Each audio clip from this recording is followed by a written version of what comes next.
Everybody thinks farming is the red barns, and the white fences and things like that. But what goes on behind the scenes is it's constantly the stress, of the markets, and animals get sick. Things happen.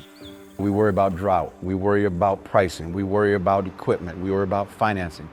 Whether it's wind erosion or if we got lots of moisture, it'll be water erosion, but there'll be erosion one way or another. There's no two ways about it. If it feels like extreme flooding events are getting worse, it's because they are. Weather's always been a challenge, but it seems that it's getting more extreme. Everything's changing, it seems like. I don't think families are going to want to come here anymore. They're going to start looking at the other towns, and it's just going to eventually kind of dry up, I think. We have a lot of health problems because of this reality that our water is contaminated with nitrates. Lots of small towns are spending millions of dollars to put in water purification systems to remove nitrates. Many people can't drink out of the wells their great-grandparents maybe dug because they're contaminated with nitrates. We knew if we weren't proactive to try to help solve the problem, that there would be a certain time that everything that we'd done was mandated to us. Inputs are highest they've ever been. Crop prices are the lowest. We want to be able to pass this down to our kids. I would get in the truck and I would drive out on our back 40-acre field and sit in the truck and just cry. I never thought depression would happen to me, but this financial struggle and feeling that you're losing this legacy that your grandfather started, and it just really played a lot with my mind. I've never been as worried as I am now about whether or not my kids and grandkids will be able to carry on.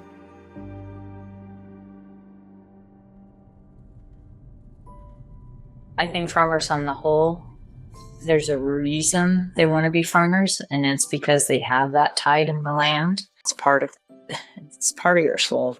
You take a great deal of pride in taking good care of your land and your animals. It is who you are.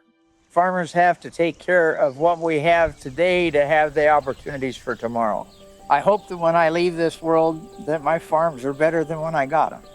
If you allow it to, the soil and the earth is just as alive, and it can heal. It has this magical power to heal, just like if we had a cut on our arm or something and it heals, the land is like that too, and it doesn't take much to see some of those positive things come back, and those are some of the biggest rewards that really, really make you feel good about what you're doing.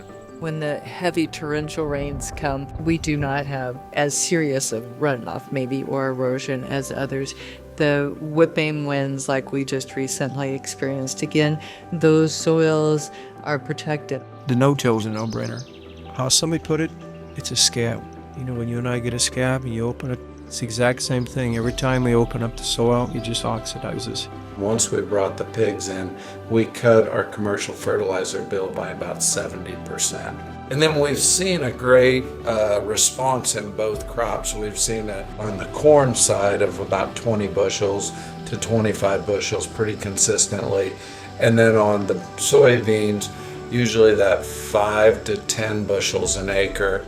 You can see exactly where we put the biochar. You could literally see strips of much greener, less greener, much greener, less green. For our farm, cattle make the most sense, and it's just a great way to diversify our operation.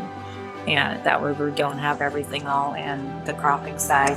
Cattle really do give us an opportunity to have a safety net.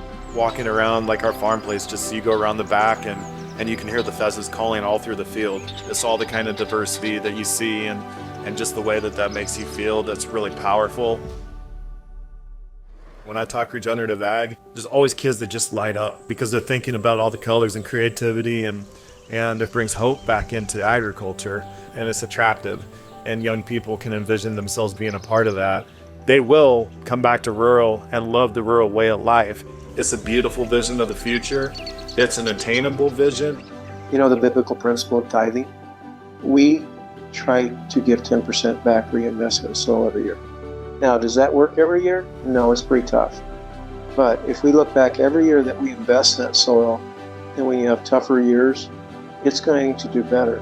It's like you and I, if you don't start saving $1 here, 5 years, it's never going to happen.